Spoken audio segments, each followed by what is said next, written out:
dengan latar belakang dari penciptaan puisi tersebut. Beberapa puisi dari penyair, ini contohnya ya, seperti Amir Hamzah, Ahmad Subanuddin Alwi, dan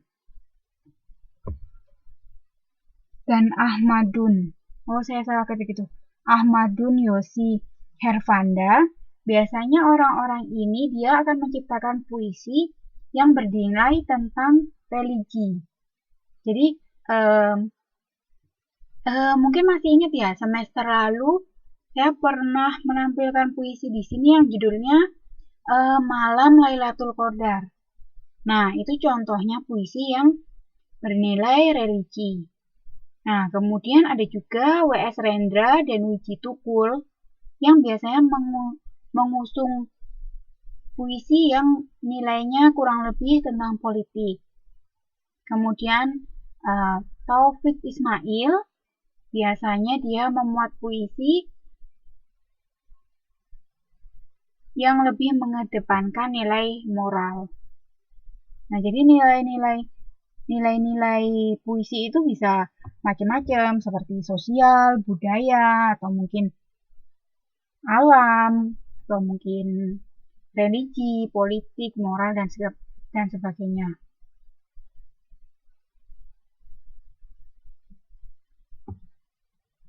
Nah, kalau contohnya ini di sini, yang ziarah 2 ini, halamannya sama. Halaman 62, kira-kira nilai dari puisi ini apa ya? Coba diidentifikasi.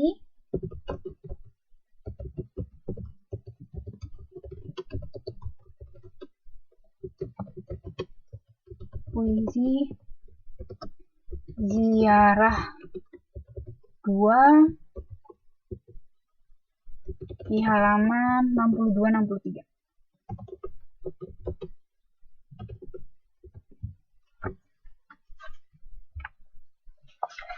Nah, kira-kira apa ya?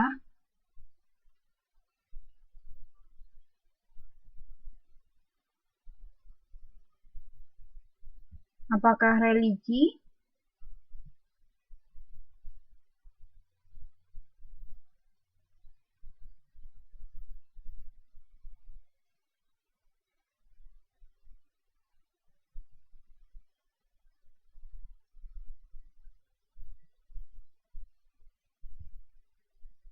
Tes, suara saya ada nggak ya?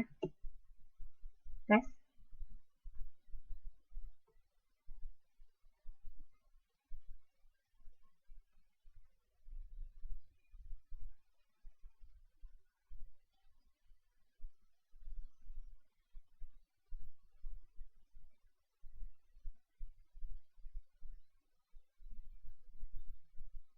Sekarang ada, oke. Yang halaman 62, yang puisi ziarah 2, coba diidentifikasi apa nilainya, apakah sosial, apakah budaya, moral, atau religi.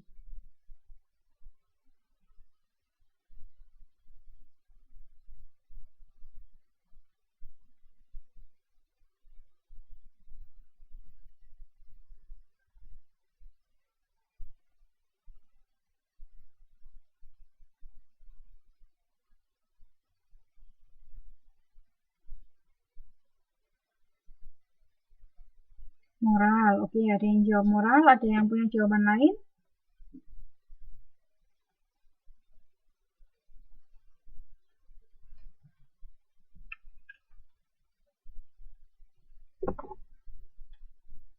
Ada yang mungkin menjawab religi,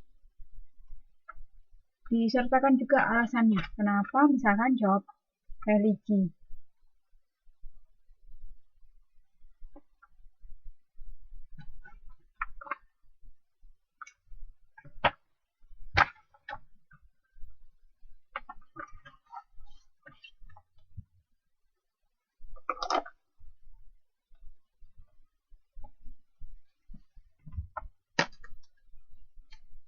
Nah, Kalau tes. Nah, kalau menurut saya, tapi bisa juga jawabannya beda. Kalau saya ini lebih ke budaya. Misalkan nih, kan di paragraf pertama, dia menceritakan bahwa seorang remaja yang sudah beranjak dewasa, dia itu suka merenung, dan kemudian dia kan diberitahukan bahwa memperbarui musim dalam hatimu. Itu berarti dia menandakan bahwa dia akan beranjak dewasa. Jadi dia dari masa peralihan, dari antara yang masih kecil dan dia akan menuju dewasa. Dia sekarang ada di masa remaja, dan makanya dia itu sering merenung. Biasanya ingat nggak kalau kita masih puber itu kan kita kayak masih ngapain ya, kayak gitu-gitu. Nah, lalu kemudian yang di bait yang kedua, dia melihat seorang ayah merenung lewat ambang pintu. Dia melihat bahwa anak-anak berlarian menuju sekolah. Nah, seorang ayah ini sadar bahwa anak yang dulunya kecil, yang dulu dilahirkan, ini kan ada anak berangkat besar, anak-anak dilahirkan.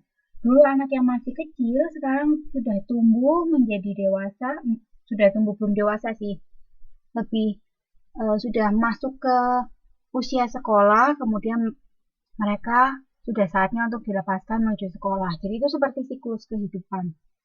Jadi anak remaja memang seperti itu ya sifatnya, yang suka merenung, terus dia masih dalam masa peralihan, dan kemudian ayah-ayah itu merasakan bahwa oh anakku dulu tuh masih kecil, sekarang sudah besar, sudah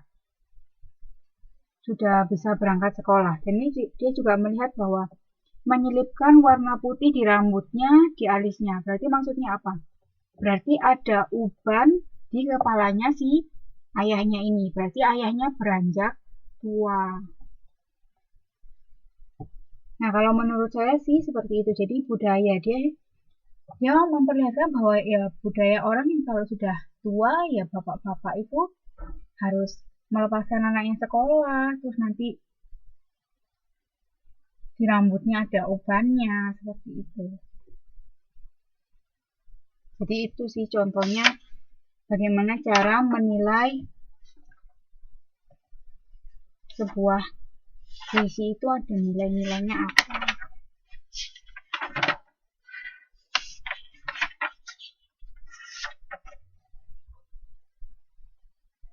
Masih ada yang bingung soal nilai dalam puisi?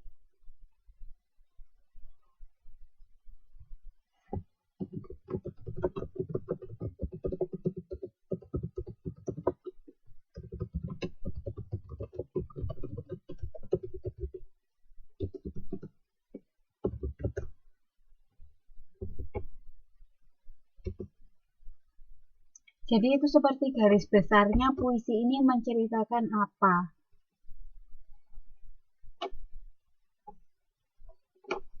Apakah tentang sosial budaya, apakah tentang moral atau religi, atau mungkin politik, seperti itu.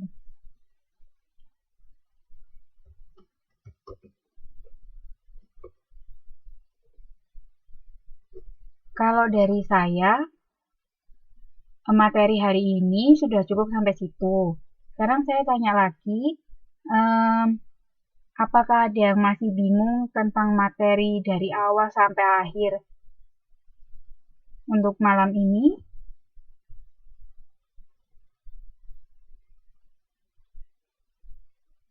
Apakah ada yang masih bingung?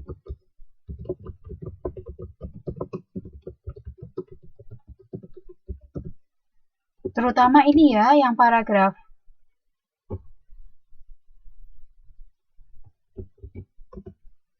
Tes. Terutama yang paragraf argumentasi.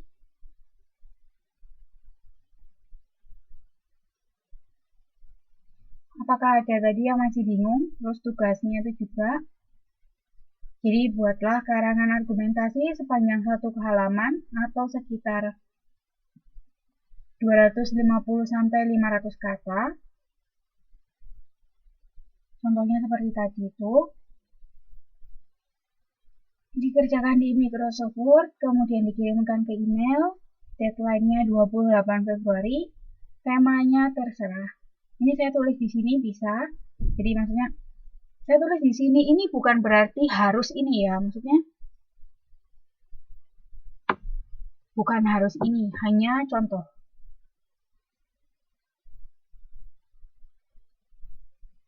Apakah masih ada yang ditanyakan? Untuk pertemuan selanjutnya yaitu tanggal 18 Februari.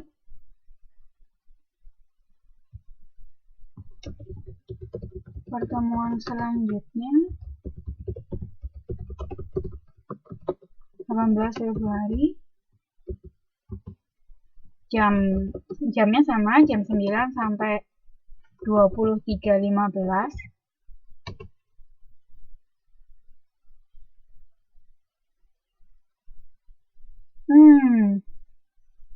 Nah, iya ya, itu juga. Jadi, tapi di jadwalnya di sini disuruh ngajar.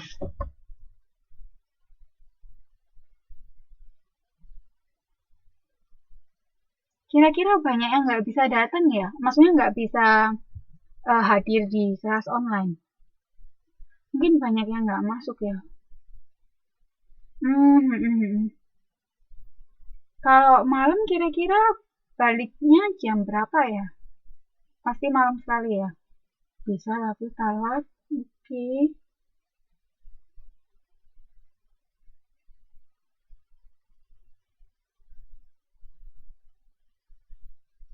Oke. Nggak apa-apa sih, kita coba. Oh, bisa telat masuk, oke, nggak apa-apa. Berarti nanti saya tetap ngajar aja, cuman nanti kalau misalkan yang datangnya telat, bisa lihat videonya kan.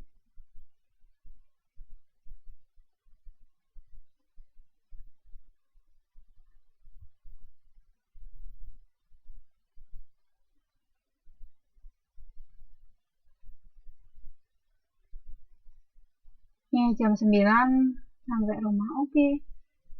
Berarti ya minggu depan itu hari Rabu, jadwalnya ini tertulis geografi, tapi ini saya tukar dengan saya karena saya yang di jadwal lain itu nggak bisa, jadi saya tukar jadwal ini. Tapi tenang aja, yang tugasnya ini deadline-nya 28 Februari, jadi 2 minggu, bukan untuk minggu depan ya, tapi minggu selanjutnya lagi ketemu ke hari Sabtu. Oke, itu yang tugas. Lalu yang kedua saya mau tanya soal UTS. Saya mau tanya soal UTS. Saya mau tanya soal UTS.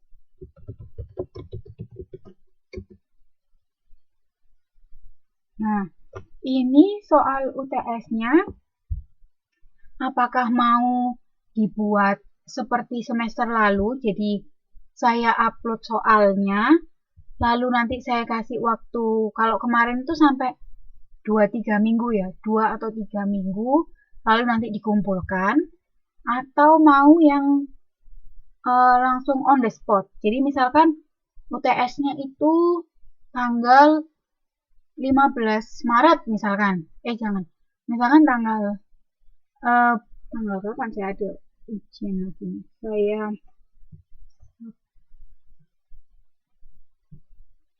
Misalkan tanggal 14 Maret. Misalkan 14 Maret itu langsung nih saya tatap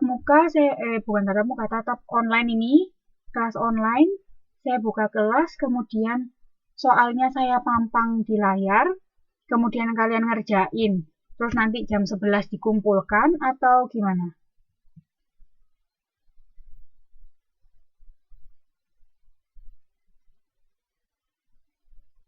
Kalau mau langsung kasih soalnya, kasih pilihan biar kita nggak nulis.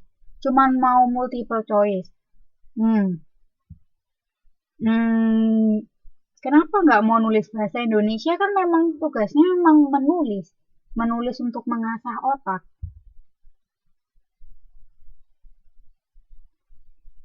Oke, soalnya ya nanti saya tanyakan lagi dengan pihak akademik. Soalnya di jadwal yang baru ini kok saya ada tanggalnya. Jadi kayak tanggal sekian itu UTS Bahasa Indonesia. Kalau yang akademik yang lalu itu dibebaskan ke saya. Jadi terserah saya mau kasihkan ke kalian kapan, terus kalian mau mengumpulkan kapan, itu terserah saya. Nanti saya tanyakan dulu, tapi saya tanya ke teman-teman dulu ini.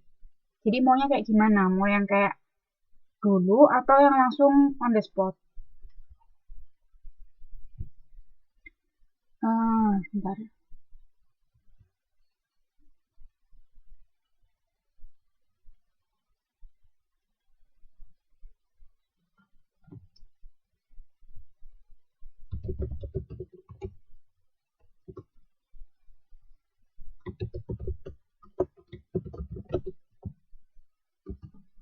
Tes bahasa Indonesia.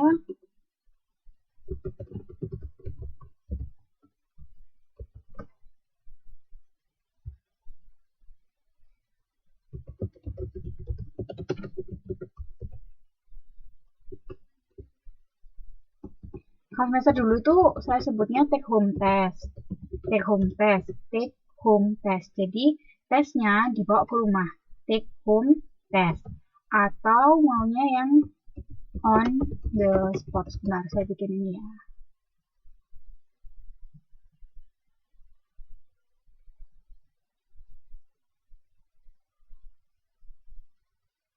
Bisa pada milih nggak? Halo, tes.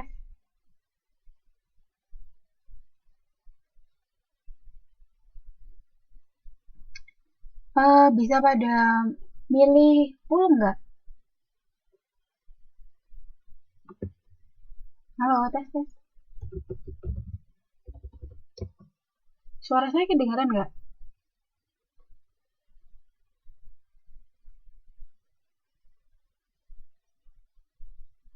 Oke, ada 4 orang yang baru milih.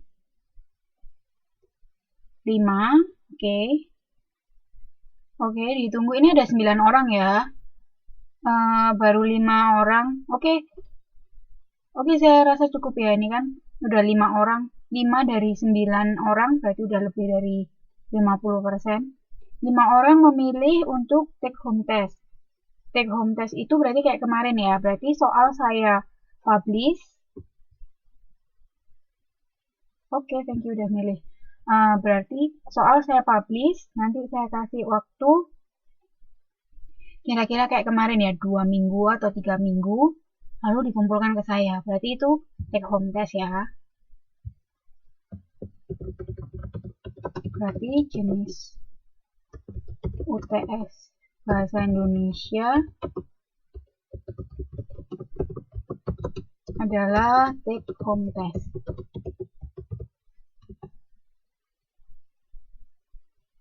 Take home test itu maksudnya soalnya kalian bawa pulang ke rumah. Take home.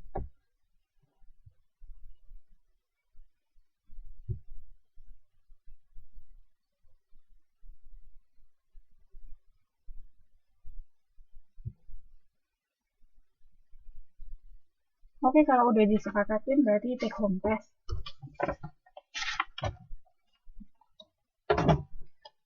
Untuk saya materi malam ini hanya itu saja, jadi hanya paragraf argumentasi, citraan dalam puisi dan nilai dalam puisi. Lalu tadi saya sudah ini ya memaparkan tugas yang pertama, tugas bahasa Indonesia yang pertama, yaitu membuat paragraf argumentasi. Kemudian tadi jenis UTS-nya adalah take home test.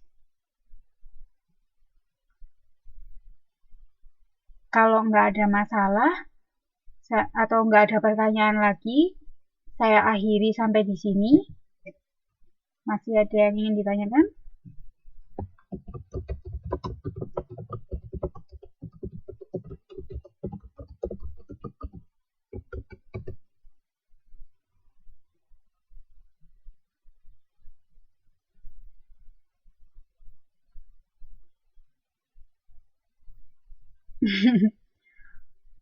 Iya, kok baru masuk ya? Loh, Mbak Santi Putri bukannya tadi udah masuk ya?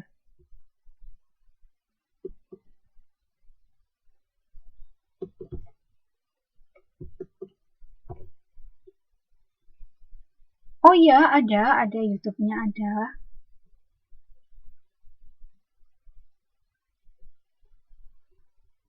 Oh iya, nggak apa-apa. Nanti tinggal dilihat di YouTube-nya.